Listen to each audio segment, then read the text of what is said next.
Jadi kalau dalam tradisi agama itu silaturahim adalah menyambung sesuatu yang seharusnya tersambung. Agama yang masuk negara enggak konflik itu diantaranya paling spesial itu Indonesia. Karena para wali ini mendampingi kultur daerahnya, tapi tidak benturan. Misalnya kalau orang Jawa dulu pakai sesajen di sawah-sawah, katanya dimakan penunggunya. Ya penunggunya sawah itu kalau dulu ya pikirannya itu makhluk gaib. Di era modern ya penunggunya itu ya kambing, ayam itu. Jadi ya memang yang makan itu akhirnya. Tapi dulu itu aneh diistilahkan dimakan penunggunya. Kalimat penunggu itu apa ya gak jelas, apa dengan tanda petik apa penunggu betul gak jelas. Wali-wali datang tidak mengkafirkan itu tapi terus dirubah jadi sedekah ke tetangga-tetangga. Jadi kultur itu gak dilawan tapi cukup diubah. Jadi makan di demit menjadi sedekah ke tetangga. Nah cerita kurban juga seperti itu. Dulu tokoh-tokoh Quraisy penunggu Ka'bah itu dulu sudah ndak tauhid, sudah musyrik kalau dalam bahasa agama. Itu di mana-mana termasuk kebutuhan pokok manusia itu kalau kumpul-kumpul itu makan-makan. Itu mulai dulu. Terus korbannya itu ya pasti perempuan mulai dulu. Jadi hanya bagian masak, boleh makan nanti ngenteni luwian itu, ngenteni bekas-bekasnya. Sehingga yang nyortir Abu Jahal CS itu. Jadi yang kurban harus hewannya bagus, spesial, bahkan nggak boleh dikawinkan. Hewan yang mau dikorbankan itu nggak boleh dikawinkan, nggak boleh pernah dikendarai, nggak boleh pernah dipakai bajak sawah dan sebagainya. Semuanya serba spesial. Nanti dikorbankan di Ka'bah, yang dijual Ka'bah. Nah pertanyaannya Ka'bah ini nggak pemakan daging, yang untung ya ketua-ketuanya ini, karena Ka'bah tidak doyan daging. Dan itu ya di atas namakan Allah, ini demi taqarrub ila Allah, demi itu. Sehingga mereka bilang wa qalu hadhihi an'amu wa harsun hijrul la yat'amuha illa man nasa'u bi sa'mihim. Ini hewan kurban harus spesial dan yang berhak makan hanya orang-orang spesial, yaitu para penunggu Ka'bah, para sadanatul bait. Tapi karena mereka sudah tidak benar, tidak jujur, Islam mau merubah tradisi itu. Tapi kalau tradisi itu dirubah, maka Islam akan terkenal pelit karena dari acara makan-makan menjadi tidak ada makan-makan.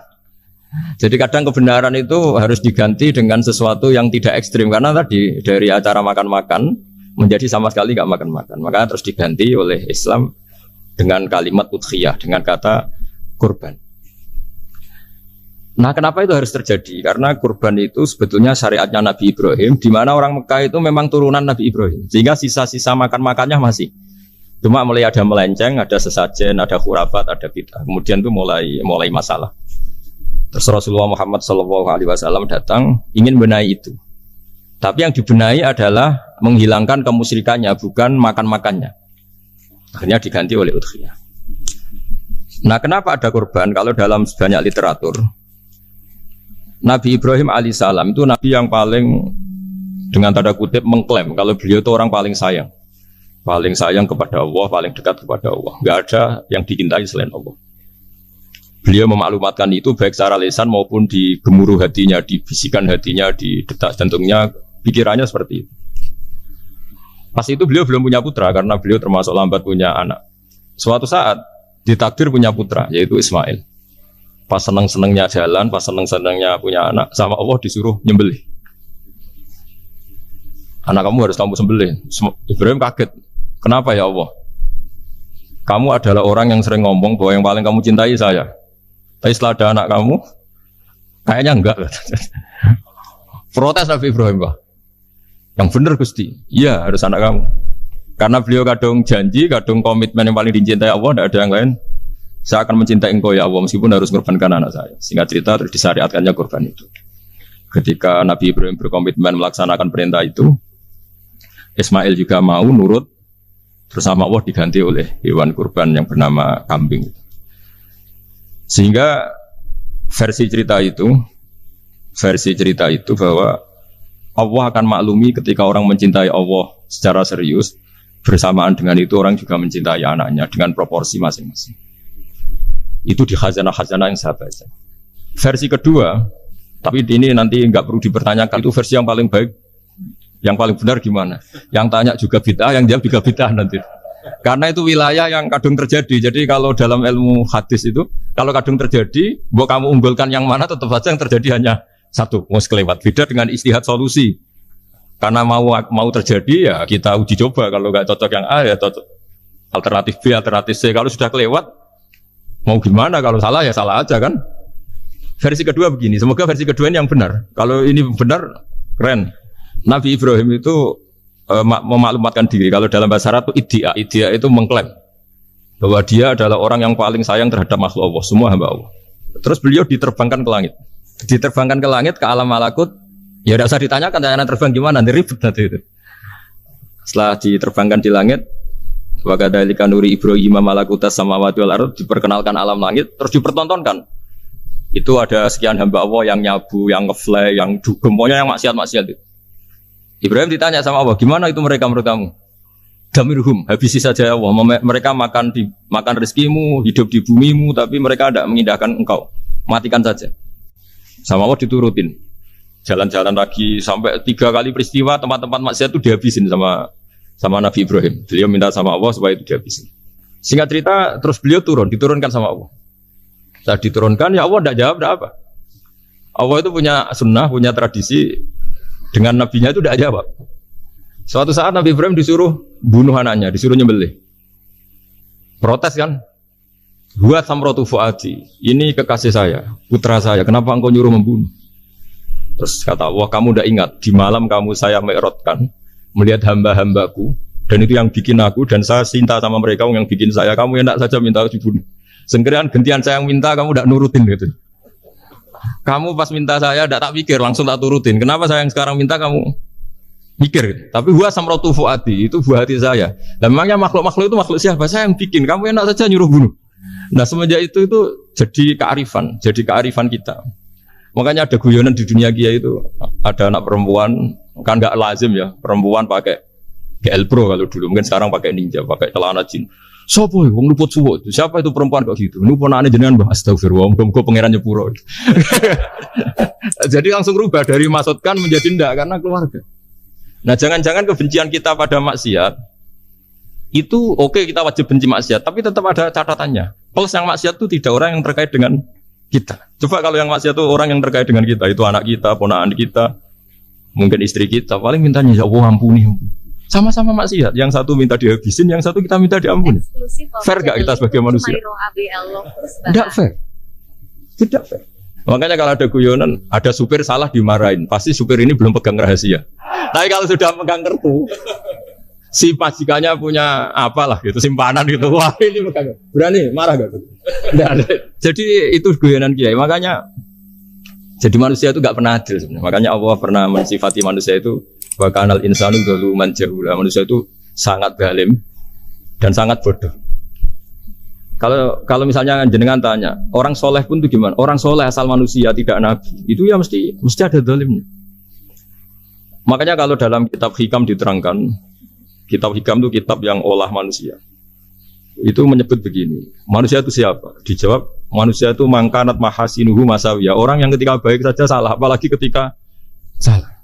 Kita misalnya punya toko laris ya, doanya mustajab laris, pembelinya banyak, kualitasnya bagus. Pasti ada toko sekeliling yang megap-megap karena orang sekarang ke kamu kan itu. Sehingga orang supaya terus merasa salah. Robbana dzalamna anfusana. Meskipun kita sedang benar pun, saya termasuk kiai yang kalau ngelepas haji, mungkin yang haji itu mangkel. Karena saya tidak pernah muji-muji haji, meskipun saya melepas orang haji. Umumnya kiai kalau ada orang haji kan dilepas haji mabrur, tidak ada lain balasan kecuali surga. Saya itu karena pernah kecil, pernah dengerin masyarakat. Itu ngenes ketika si kiai pidato tadi ternyata ngenes. Ngenesnya seakan-akan surga itu hanya milik yang haji. Mana koyo kula sepudi Gus wong kula ora kelar kaji. Semenjak itu setelah saya jadi kiai ya dendam juga. Akhirnya setelah saya jadi kiai kalau ngaji orang yang haji mabrur balasannya surga, orang yang fakir sabar juga surga, orang yang sering dimarahin istri juga surga. Kata pokoknya surga terus. Sampai yang mau haji itu Gus gimana kok bahas kita kok sama dengan mereka? Ya karena saya ada ulama pesanan kata gitu. Jadi artinya gini. Ketika Anda muji ibadah haji, jangan kira yang ngenes tidak banyak, yang ngeluh juga banyak, karena mereka ada takdir gak mampu haji.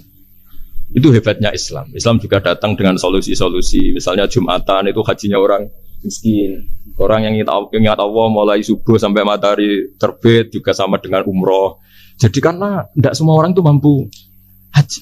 Jadi itu Islam. Nabi Ibrahim diperingatkan Allah bahwa Tidak seperti itu cara mengelola hambaku. Nah, Islam ini kata Allah, anit tabi' millata Ibrahim Hanifah. Referensinya Islam, mentornya Islam itu Nabi Ibrahim. Sehingga kita alhamdulillah punya sejarah wali songo. Saya punya orang tua Kiai Nur Salim itu sayang sekali sama umat, Mbah Mun juga gitu. Karena memang agama ini itu kalau masalah kebenaran itu serius, tapi di balik kebenaran ini yang perlu dicatat oleh semua yang mencintai agama ini, bahwa Allah itu tidak butuh taat kita. Dan Allah tidak akan gagal sebagai Tuhan karena maksiat kita.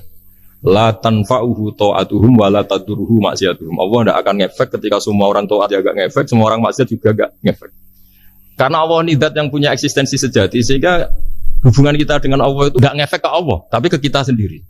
Sehingga mereka lebih rileks karena gak merasa harus mati-matian bela Allah. Allah tetap Al-Qayyum, zat yang bisa berdiri sendiri. Sehingga di kitab-kitab itu ada bab namanya Mizahun Nabi, guyonan-guyonan Nabi. Itu ada babnya sampai di kitab Ihya masyhur itu. Suatu saat ada orang sepuh sowan ke Nabi, karena sudah sepuh, beliau pamit kira-kira jam segini pamit, ya Rasulullah saya mau pulang karena nanti kemalaman. Karena beliau jalan kaki yang orang sepuh. Kata Nabi, ya tenang saja di sini, nanti pulang kamu udah jalan kaki. La ahmilan naki alab innaqoh, nanti kamu tak naikkan anaknya unta. Pikirannya orang sepuh tadi namanya anak unta itu ya kecil. Wa ma fa'altu biminaqoh, apa yang bisa saya lakukan dengan anak unta? Sudah, tenang saja. Setelah beliau ngaji lama, ya dikasih unta tua itu. Silakan kamu bawa unta saya ini. Ini kan unta tua, ada anak unta. Ya meskipun tua ya anaknya unta. Jadi agama itu rileks. Nabi Ibrahim itu pernah minta supaya nyawanya itu diperpanjang, karena beliau ya, umumnya orang itu kan ingin nyawa panjang, ingin umurnya panjang. Allah tidak jawab gak apa. Suatu saat ada tamu, orangnya itu sepuh sekali. Nabi Ibrahim karena orang yang sangat menghormati tamu dikasih kurma, apa itu? Anggur. Itu setiap dimakan dikunyah, meler lagi keluar. Karena sudah sepuh, nggak ada giginya, dikunyah keluar lagi. Itu jawabnya Nabi Ibrahim, ya Allah, masuk lagi ke kamar, sholat lagi, mengcancel doa panjang umur. Katanya Ibrahim, oh jenengan jawab toh. Artinya kalau ingin tua sekali ya nasib kamu kayak itu gitu. Jadi karena beliau tahu itu jawaban, terus masuk kamar, oh jawab tuh jenengan, terus membatalkan doanya. Itu Nabi Ibrahim. Kalau orang sekarang enggak, dongo ngarani, ya tua ya tetap sehat. Karena doa itu kalau enggak diperjelas itu ya repot. Ini cerita supaya kita berislam itu teriak. Saya Mbah Mun itu meskipun kiai top, senengannya dia guyon bapak saya. Tapi guyon itu ada yang wajib. Saya dulu itu janggal. Nuduh zina itu dosanya besar sekali. Saya ulang lagi, nuduh orang lain zina itu dosanya besar sekali. Disebut bab qadzaf. Saya pernah menjumpai 3 kiai besar dua, 3 kiai besar. Dia top semua. Di majelis itu ada gosip bahwa si A itu punya selingkuhan sama Sri misalnya, atau siapa lah. Kalau di Arab itu senangannya pakai Salma, Laila Majnun Salma. Kalau di Jawa itu kasihan kurbannya itu. Tapi itu contoh saja. Itu si Kiai 3 tadi gak ngefek, malah tanya gini, loh apa perempuannya cantik? Wah, cantik sekali Mbah. Cantiknya sampai kayak apa? Malah bicara cantiknya perempuan. Saya itu yang pertama iskal. Ini Kiai kok bakas orang apa? Cantik. Orang ayu. Setelah majelis itu bubar, yang penggosip tadi, ya yang gosip ini gak kiai, yang pembisiknya ada kiai, yang gosip ini gak kiai. Cuma kiai 3 ini posisi mendengar. Tapi malah tanya cantiknya.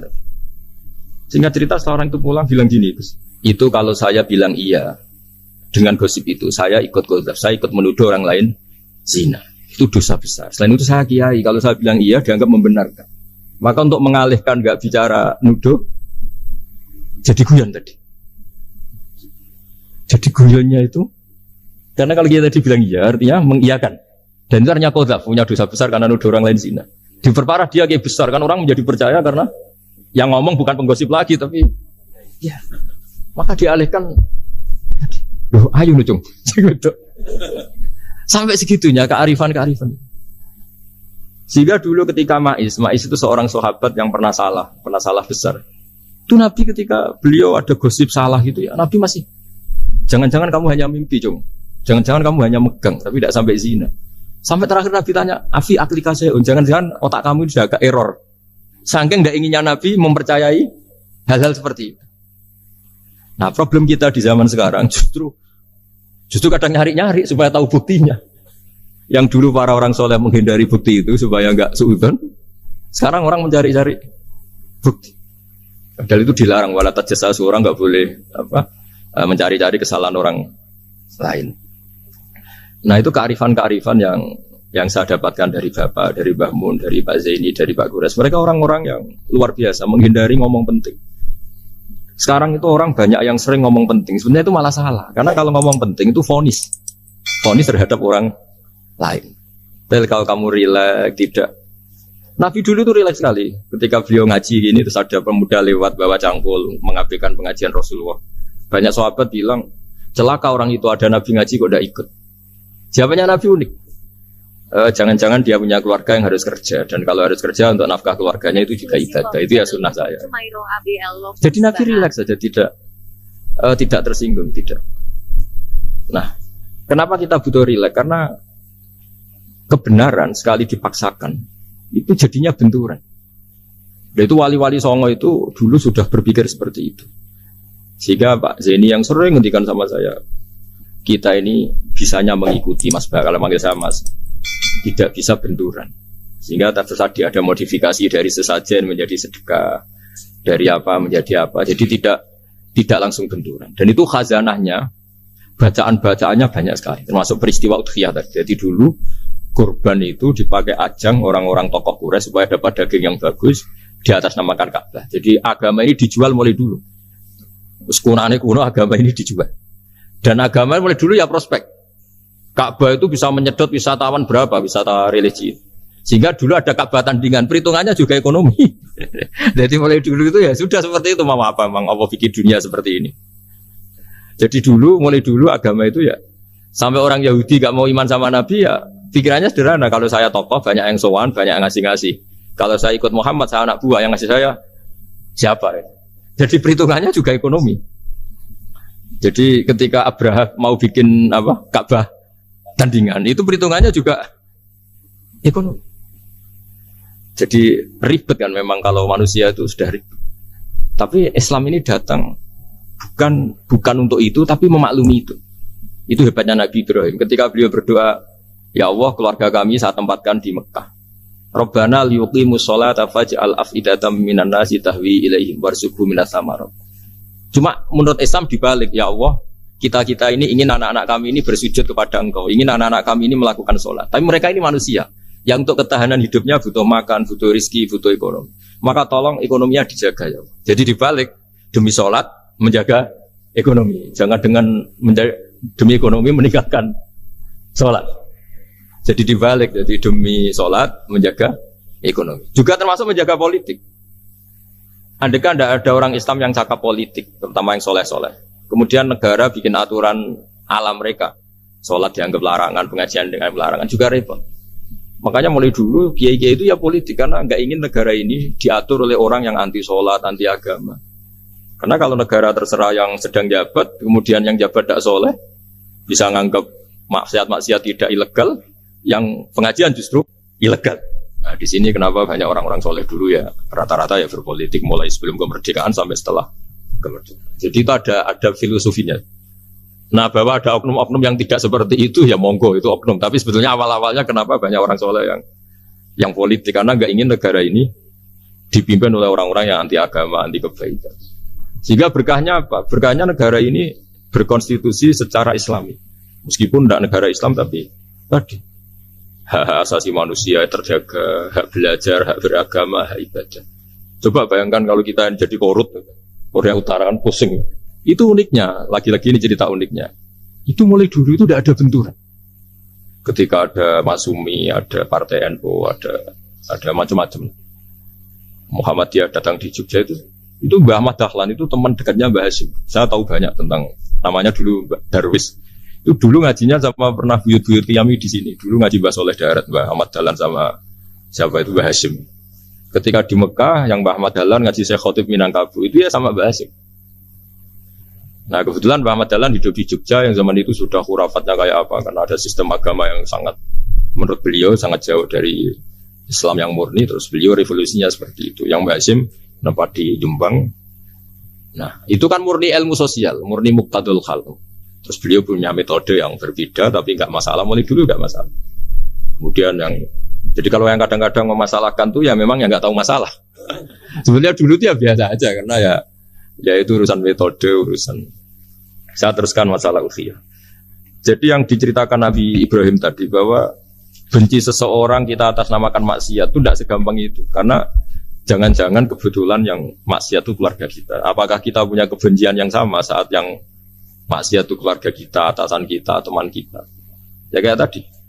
Kalau saya corong jodi belenjani janji, ada orang janji sama saya nggak tepat waktu, saya bisa marah itu pasti sebabnya jelas. Itu bawaan saya nggak berjasa sama saya. Kalau kata dokter Klik nggak cantik. Intinya Nabi Ibrahim itu coba kalau yang maksiat itu anak kamu berharap saya ngasih tobat kan? Bukan langsung tak habisin kan? Intinya Allah ingin bilang ke Nabi Ibrahim, andai kan yang maksiat itu anak kamu, ingin saya menghabisi apa tak kasih tobat? Ya kasih tobat ya. Ya seperti itu saya yang bikin. Maka di Al Azhar sana kalau cerita orang-orang alim itu masyhur. Ada tempat maksiat mau dihabisin sama orang-orang yang sangat keras. Ketemu Syekh Mutawalli Sarawi, ditanya, andai kan mereka mati saat maksiat, itu mereka ke surga apa ke neraka? Ya ke neraka. Ditanya sama Syekh Mutawalli, kalau mereka ke neraka, akan ada dzalika muradan Nabi? Apa seperti itu yang digedaki Nabi? Umatnya mati terus masuk neraka karena belum tobat? Tidak. Nabi inginnya mereka tobat dulu. Ya sudah, jangan dihabisin. Kamu berproses ikut mentobatkan mereka. Kebetulan ini mau mendengar. Jadi kita lunak, kita baik itu ya semuanya ingin Allahum yarji'un semua mereka kembali, mereka tobat. Bukan lunak dengan arti mengakui maksiat itu satu kebaikan, itu yang bahaya. Kalau lunak sampai mengakui itu maksiat itu kebaikan, itu bahaya sekali. Tapi kita lunak karena kita ingin berproses untuk bertobat. Karena tadi kalau kita punya nurani itu mesti, andai kan yang maksiat itu anak kita atau teman dekat kita atau orang yang berjasa sama kita, apa kita bisa tegas? Kira-kira gimana? Waqad adabbahu ta'ala khalilahu Ibrahim fi ba'di mawatinihi al-azimah. Jadi Allah kalau dalam bahasa Arab memberi teguran itu namanya takdib. Makanya kalau orang nakal itu, kalau orang Jawa bilang kurang ajar. Sebenarnya ajar itu kan tahun ajaran baru. Ajar itu kan barang baik. Ya kan disebut tahun ajaran baru. Pengajaran, ajar itu kan barang baik. Jadi kalau kurang ajar berarti kurang baik. Itu bahasa Arabnya orang yang kurang ajar perlu diajari. Itu kalau orang Arab bilang ditakdib, diwarai toto kromo, diadabkan. Jadi belum punya adab diadabkan.